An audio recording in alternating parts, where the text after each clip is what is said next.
Hey, everybody, and good morning. Welcome to my EdTech Live. Thank you so much for joining us on another beautiful Saturday. Hopefully it's beautiful in your neck of the woods. You know, sun's still coming out.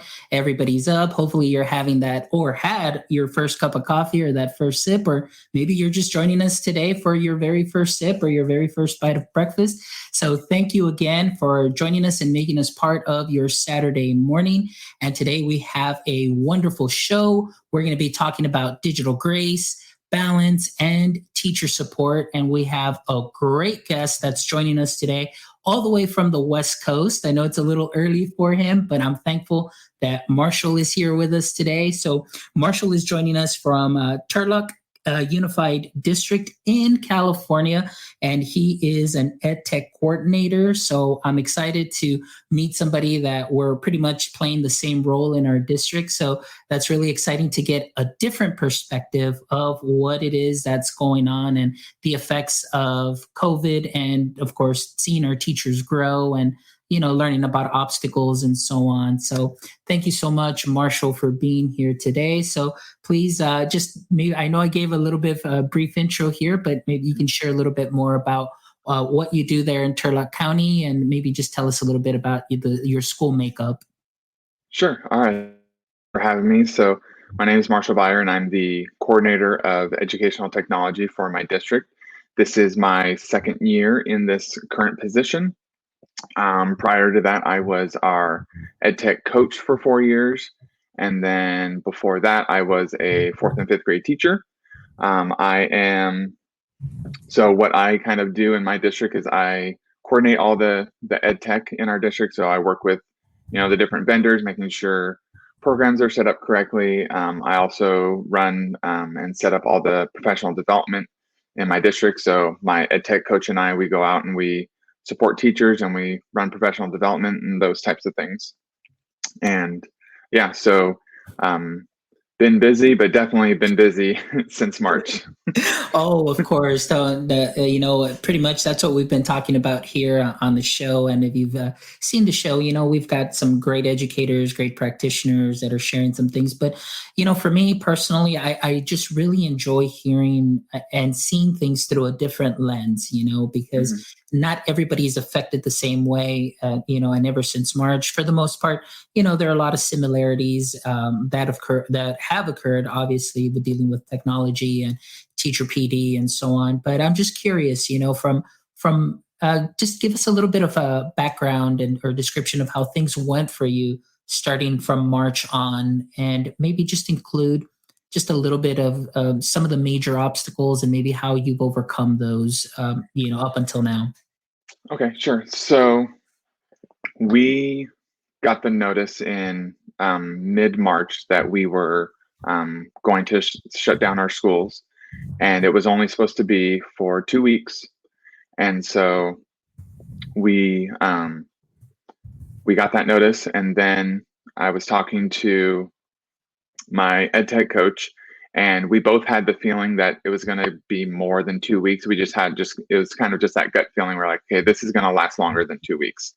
And so with some of the teachers in our district, technology wasn't really a kind of most important thing that they were going to be worrying about. So we knew that this distance learning kind of platform was going to be a little challenging for some of them. So we put our heads together and we were like, okay, what can we do to ensure that we're supporting our teachers and putting them in the best position possible?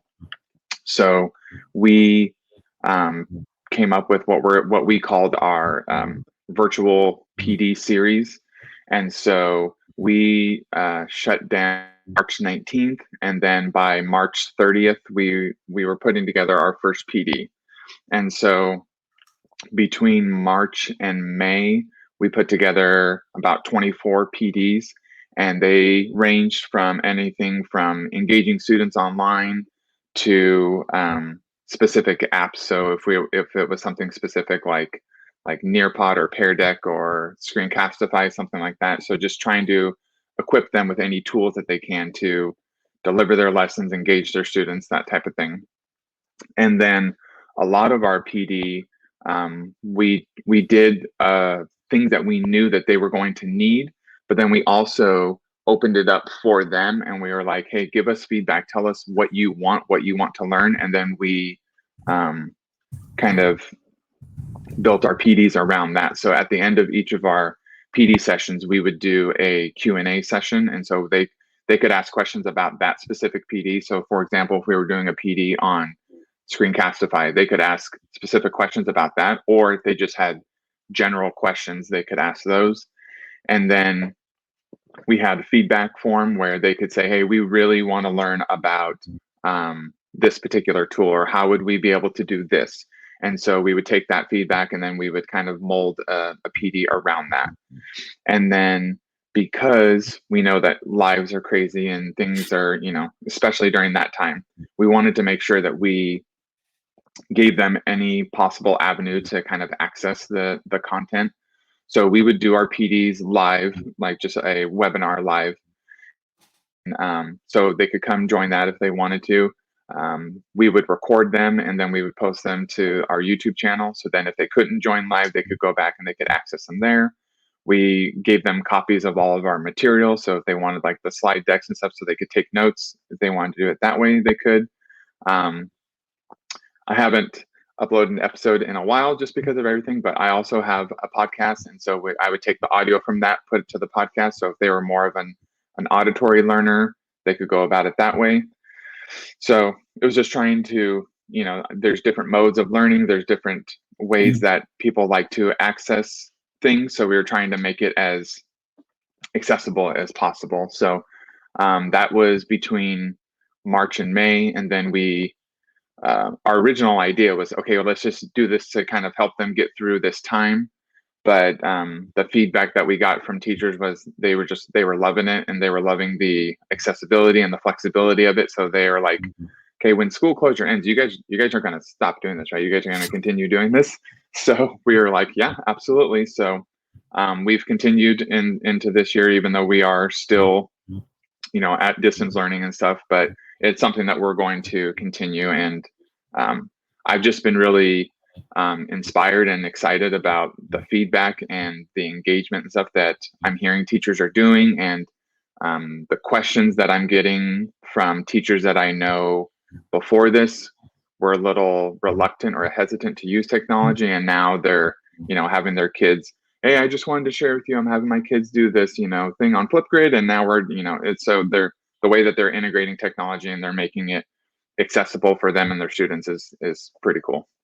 That is awesome. That's such a great story, and it's very similar to the same thing. Our district is pretty much kind of, and like we were talking backstage, pretty similar. So it was pretty similar approach as just recording and putting all the recordings, making them accessible. And I think that's key there too, just the accessibility. And one thing that I really enjoyed that you hit on is just multimodal learners. I mean, as educators and myself, I'm more of an audio visual than just as somebody that listens, but you've got all modalities, and it's great that you were able to provide that support, have those resources easily accessible where somebody can watch at their leisure, during a break, during their conference, maybe, and like you said, even during that maybe summer break that you had, while you were still doing live sessions, but that they can access and listen to the podcast. As they're driving, they can listen. They're mowing the yard, they've got their headphones in there and they're listening. So I think that's key in knowing that even as adults, we have different modalities of learning. Well, so do our students, and it's very important that what you have done is instructed them as to how to use the tools, and then implement it. Okay, which tool can work for which type of learner, and just to engage them. So that's awesome. That is great to hear. So your professional development, you said again, I just wanted to touch base on that. Did your district standardize maybe just on a specific set of tools, or is it kind of like, hey, let's just put as many out there as we can and then just let them pick and choose? How did you go about that to, make things a little bit easier? Because I mean, as there's so many tools out there that you think are going to be great, but how did you kind of, decide which ones were the ones that you were going to be starting off with? So we do have some set of tools that are kind of district-wide tools. So we do have like Screencastify is one that every teacher has. So we knew we were going to hit on that. We when we would get our feedback, when we were looking into providing professional development, we were trying to, one, like you said, not overwhelm teachers because there's a million and one tools out there. So easily can be overwhelmed, and it can almost be a deterrent. It's like this is just too much, and so that sometimes causes people to kind of back away from it. So we would look at things that we knew every teacher was going to have access to. And then we would look at things like, okay, what's going to kind of get them the biggest bang for their buck? And it's going to be a good tool, but it's going to allow them to get the most out of their students. And it's going to allow them to maybe give their students a different, a different avenue to kind of show their learning or express their learning. So something like a Screencastify or something like a Flipgrid, stuff like that we knew was going to be kind of impactful in the classroom. We would try to focus on those types of things. And whenever we would do a PD, we would at the most touch on like 2 or 3 tools. We didn't want to really like throw a bunch of things at them because we don't want to overwhelm them. So if we did like an engagement session, it would be on 2 or 3 tools, and we would just kind of go into the basics of them, how they use them, and then we would get follow-up from teachers afterwards of, okay, I've tried this out, I want to dig a little deeper. Then that's when we would go in and provide more of a kind of a one-on-one, or we would work with like grade levels and kind of dive deeper and see how they can use it in their specific classrooms a little more or within their grade levels. Awesome. That is great. So that I'm glad that that's worked out really well. And it seems like, the amount of content that you have been able to create is definitely something that's going to be very useful. And even not only during this time of pandemic, but, hopefully if all of this, kind of, clears out and goes away and we go back to some sense of normalcy, at least, having all our students back and things of that sort. But any new teachers are going to have all of that wealth of knowledge that's there at their fingertips that they can go through. And I think that that's such just a wonderful, wonderful way to just store that, have it there, and that teachers can continually refer back to. So that's awesome. Now let's talk a little bit about, just the way school is right now. I know we talked a little bit about backstage, but you're telling us that, it's slowing down. It's slowly, you're getting some students that are, coming back to their classrooms and things of that sort. How is that working out so far? So far, knock on wood, so far so good. Mhm. So what we're doing in our district is we're doing kind of a gradual, slow return. And so 2 weeks ago, our TK and kinder classes came back, and they came back in a modified kind of schedule. So half the kids were in class half of the week, the other half of the kids were in class the other half of the week. And then on Wednesdays are our, we call them PLCs, or like planning days. So teachers get together after school on Wednesdays and they do their planning, and they review data, those types of things. So that day is our kind of distance learning day. And then we have 2 cohorts. So we have an AB cohort. So for example, if a class has 30 kids, half of them, 15 of them will come on Monday, Tuesday. The other half will be at home, distance learning. And then Thursday, Friday, it'll flip. So the ones that were at home will come to school. And then the ones that were at school will be distance learning. So we did that for 2 weeks. And then next week, we bring back our 1st through 3rd grade classes in the same type of manner. Parents did have the choice if they wanted to just keep their kids strictly distance learning, they had that option too. So we surveyed our community and we surveyed our families and kind of asked them what they wanted and what they felt best would be best for them and their families and their situation. And what they were comfortable with. So some sites and some grade levels have like a couple what we're calling blended learning teachers where the kids are in class and at home. And then we have some that in that grade level, there's just a strictly distance learning teacher. So they're just teaching the kids that are staying at home 5 days a week. So it's an interesting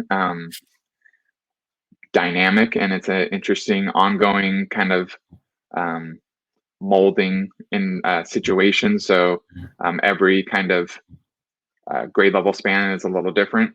But in my position, it's been interesting because I've been able to not only see how it works on the educational side and how it works in the classroom, but I now work closely with our IT department and our data system. So I'm working with how it all works on the back end. So how all the applications get connected, how our student information system is set up and moving kids around and how that all works. So it's been good because I've been able to get more of a kind of a global view on things and not just like what it looks like for the teachers or what it looks like for admin. I kind of get to see both sides. So it helps. So when I'm talking to, depending on the group I'm talking to, I can kind of bring the other group's perspective. So it kind of hopefully helps people understand the whole situation. Nice. Yeah. And that's like you said, it's very important to be able to see, things from that instructional side and then see it, from the IT side and that, doing the guys that are doing all the amazing work in the backgrounds that many people don't even know that that's going on, just making sure that all the infrastructure is connected, you've got Wi-Fi, that you've got the devices connected and accounts. So it's definitely great to be able to see both worlds. And like you said, you're the person that gets to take that message back and say, okay, there's a teacher that would like to probably use this program. Will this work with what we have set up? Or maybe, the people in IT will say, hey, well, these are the things that are happening here. So please let the teachers know that, hey, we're working on this, maybe some connectivity issues, things of that sort. Yeah. So that's great that you're involved in both worlds because that definitely helps out tremendously. So let's go ahead and talk, maybe a little bit here about today's topic. When we started talking initially, just a great topic on digital grace, balance, and teacher support. And I think at this time, the word grace is definitely something that is needed, and maybe just to continually let teachers, educators, education leaders know, about grace. But today we're talking about digital grace. So tell us a little bit, Marshall, as far as how you implement or work with digital grace, and of course we're talking about balance and that teacher support. So when we started our PDs back in March, we would obviously focus on content. We would focus on platforms. We would focusing on instruction, those types of things. But we would always try to weave in like balance and grace. And because I know teachers, I was a former classroom teacher. Like I said, my wife's a classroom teacher. So I can see it firsthand, when we're at home, like I have my desk here, her desk is right next to me. And so through March and May, like we were working from home and we were working right next to each other. So I saw it firsthand what teachers are going through and the long hours that they're putting in to prepare things.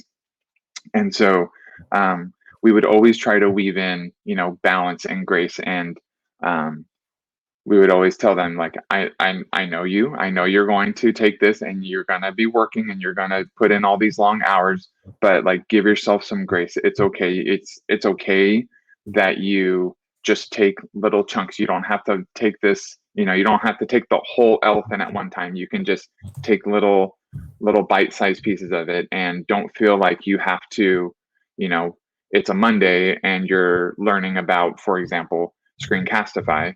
Don't feel like tomorrow you have to have this rock solid, lesson that's implementing and has all these bells and whistles. Like, it's okay. You can go slow. You can just slowly start implementing things.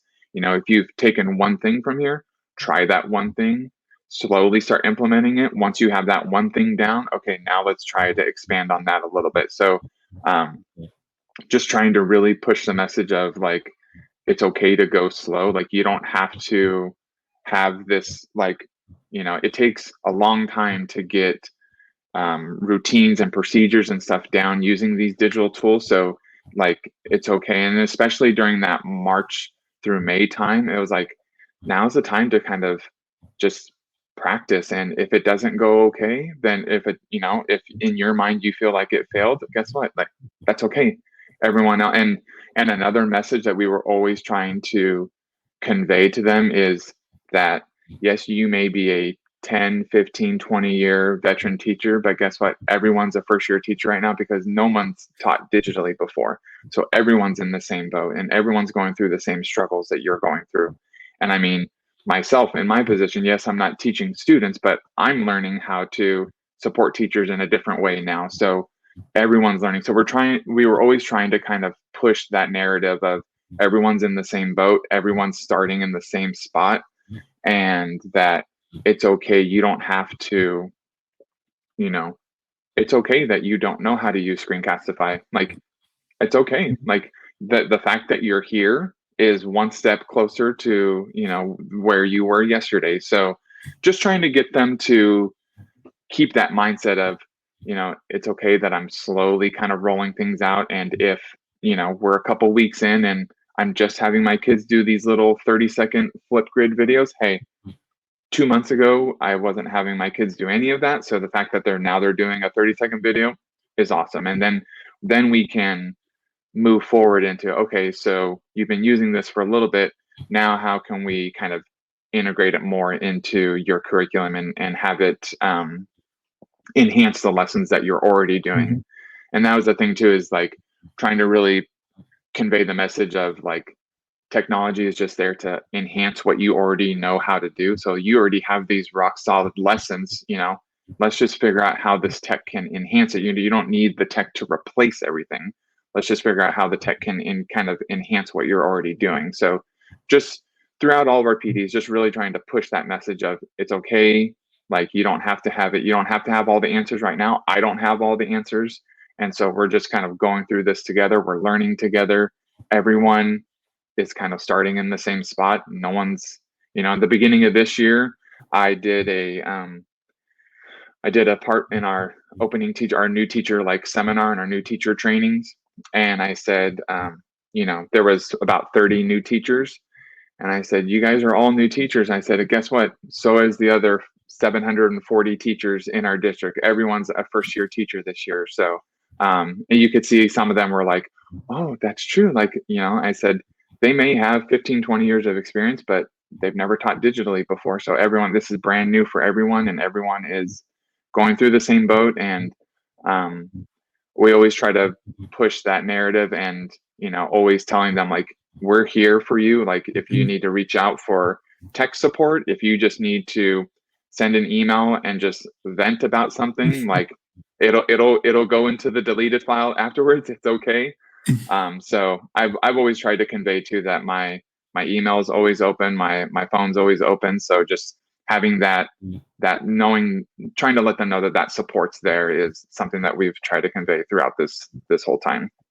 And that is awesome because that's very similar to just the way I handle things too as well. And I love, you said everything that you stated just kind of reminds me, I was like, man, it's pretty much on the same boat and same, same line of thinking, because you're right. Not everybody's going to be an expert. And I think what the pressure that a lot of teachers put on themselves, because like you said, there's veteran teachers that have just some great lessons that, they're used to doing in their classrooms, engaging their students one-on-one. They're able to gauge the response by seeing students' faces and just their attitudes, and they're able to make those shifts and things of that sort. And now digitally, it's like you're kind of, cutting something away from them. But in the end, it's just sharing with them, like you said, we're all brand new at this. The students are all brand new at this. And, nothing can take your teacher experience away. But I like what you said.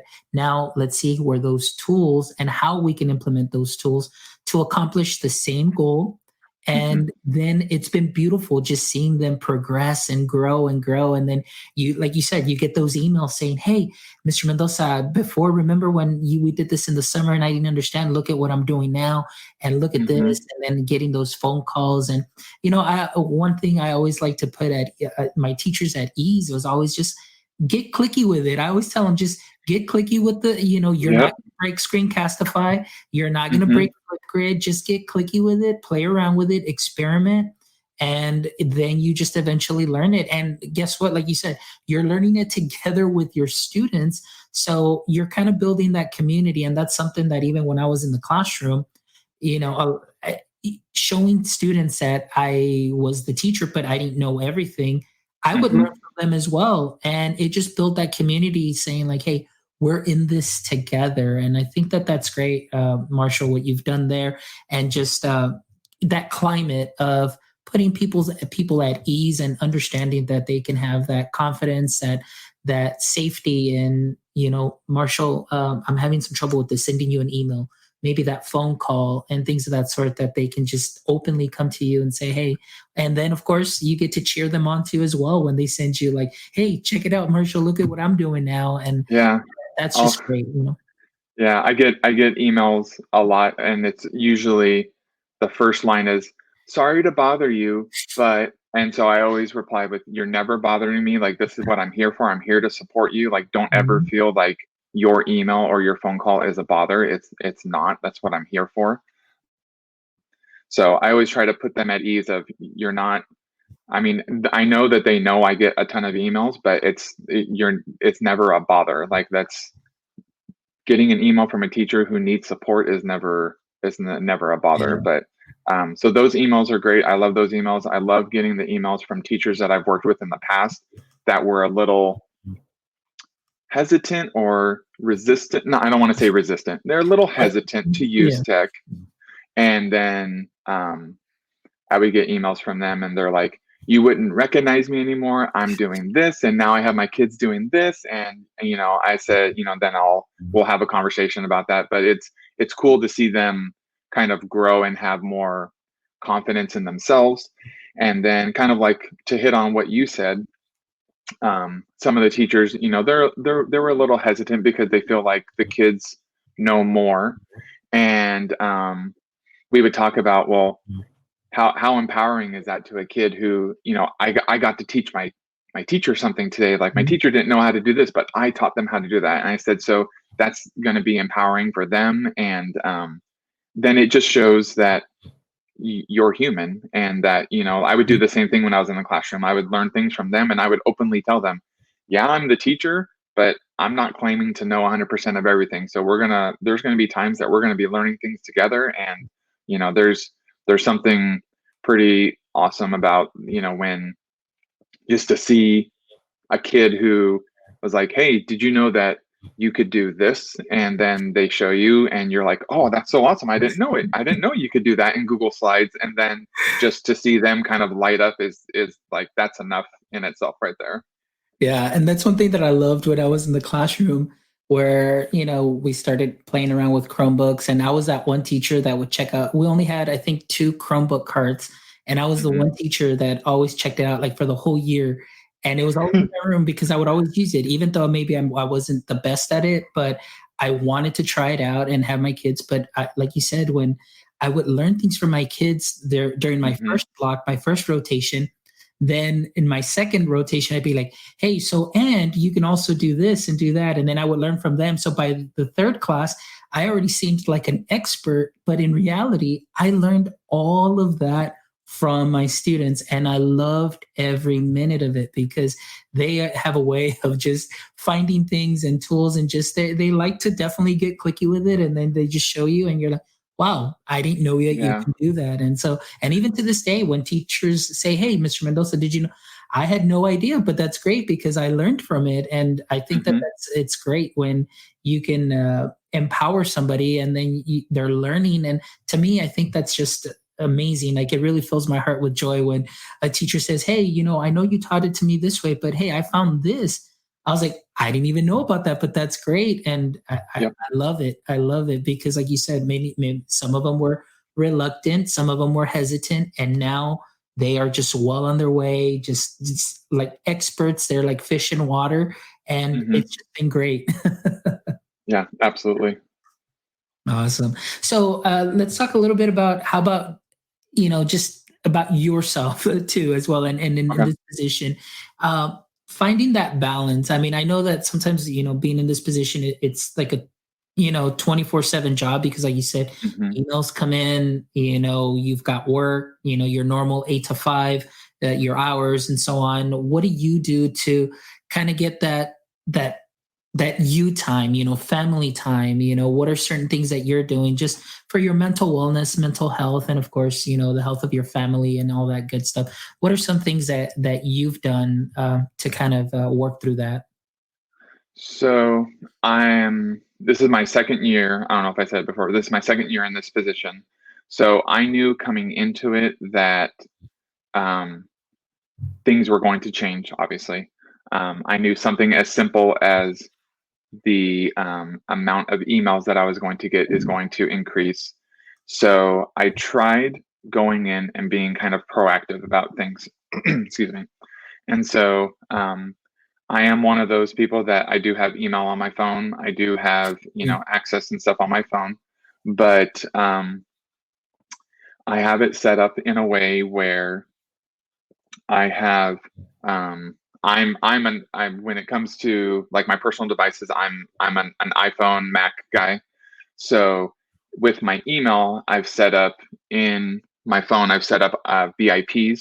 So like my boss, my superintendent, our assistant soups, those people are set up as like in my phone, they're called VIPs. So if I get an email from them, I actually get the notification that pops up on my phone.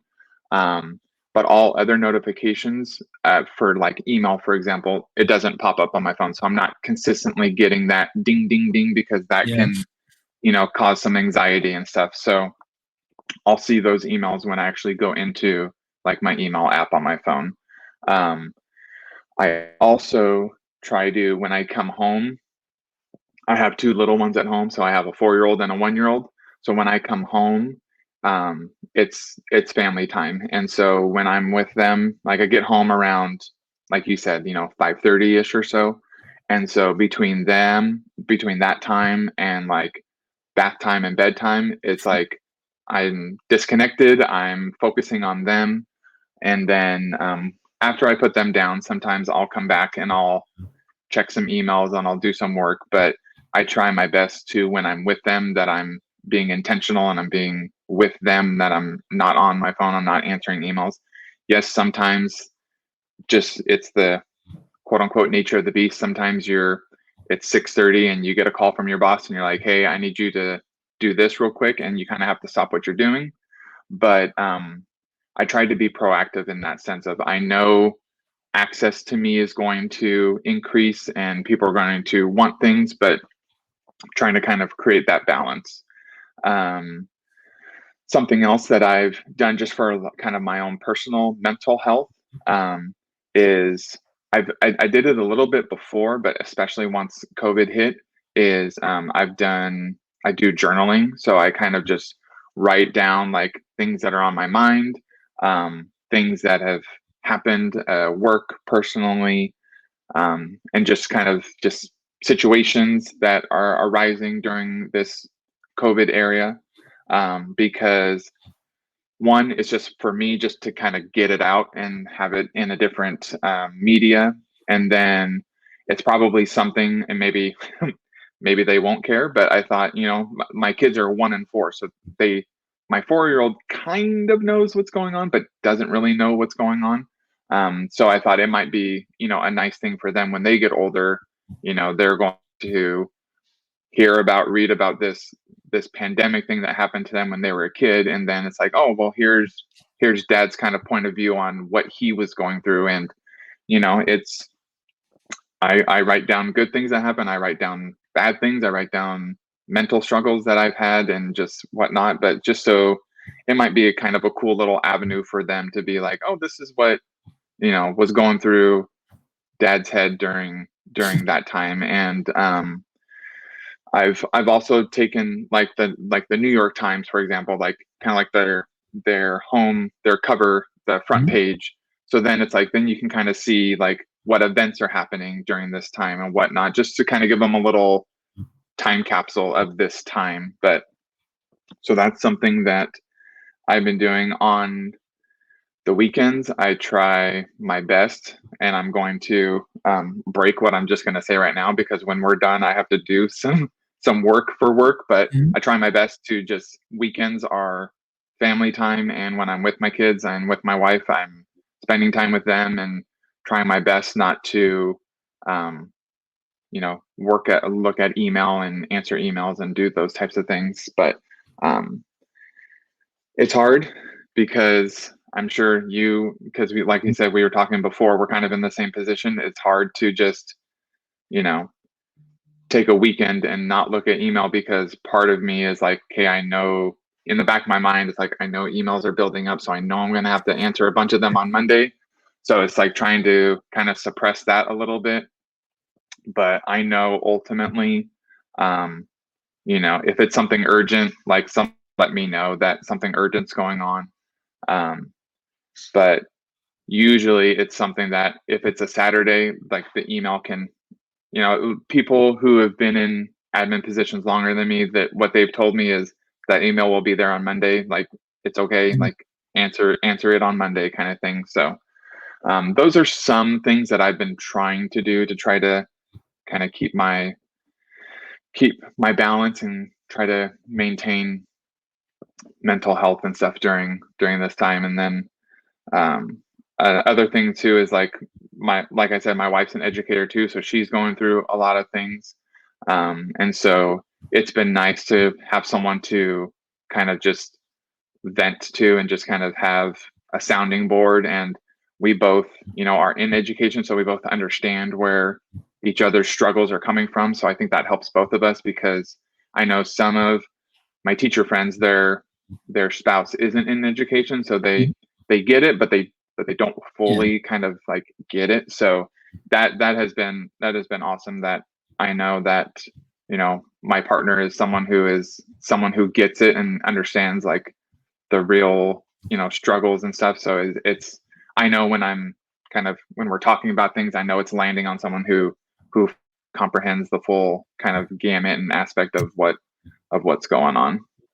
Awesome. Well, I mean, those seem like great tips, and definitely something that I definitely need to work on is always just the email portion, because I said, Yeah. I try to be very proactive, and but in doing so, it's like, it's Saturday, it's Sunday, and so today I'm like excited because today it's like, all right, after the show, we have a great day planned, and of course, Sunday too, and things of that sort. Hmm. And like you said, sometimes you just gotta put it on the back burner, say, hey, that email will be back on Monday. But I think it's just my customer service experience that I always want to make sure that I take care of things when I can. But, those are some Yeah. great tips. And I really love the journaling aspect of it that you mentioned. I think that is something that's great because oftentimes a lot of us, or anybody, going through these times right now, they don't have any, maybe people to vent to, or maybe if they Hmm. just don't want to put anything out there, but at least by writing it out there, to themselves,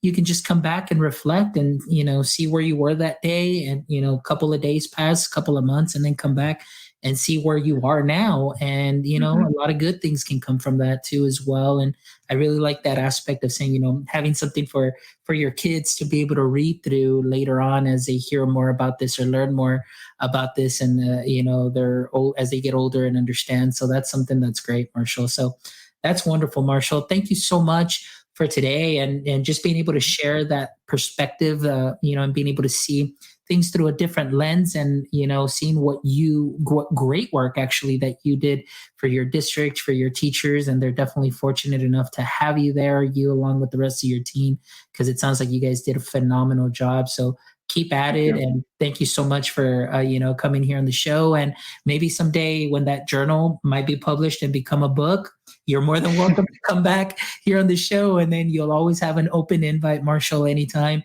So thank you so much for being here, and for everybody that's joining us here today. Thank you so much for spending a little bit of your Saturday here with us, just talking about digital grace, balance, and teacher support.